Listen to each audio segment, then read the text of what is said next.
Breaking news, we have a three-team trade that just happened in the NBA. Norman Powell is going to Miami. The LA Clippers, they received John Collins, and the Utah Jazz received Kevin Love, Kyle Anderson, 2027 second round pick via the Clippers.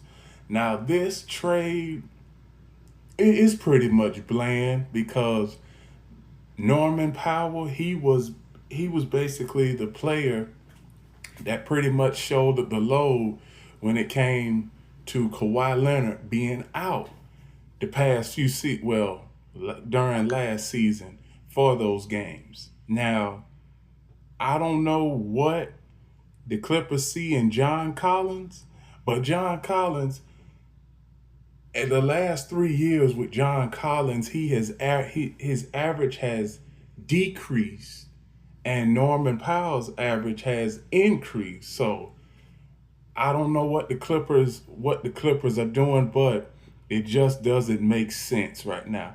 And the Miami Heat, they are trying to get better because last season they had that debacle, lost to the Cavaliers in the playoffs, and in the final game of that series they got blown out by 60 points. So the Miami Heat are trying to get better. The Utah Jazz might be one of those teams that are still at the bottom of the totem pole come come this upcoming season because Utah, they are just building for the future, whether the future is in 3 to 5 or 10 years from now, because we don't expect nothing from the Utah Jazz at all this coming season.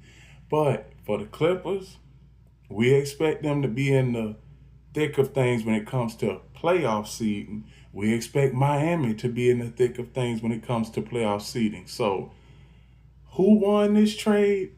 It's hard to say. It really is.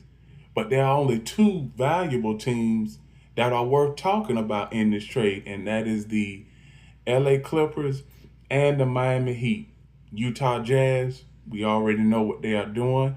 They have pretty much chopped it up this season, and they are not going to go anywhere this season at all.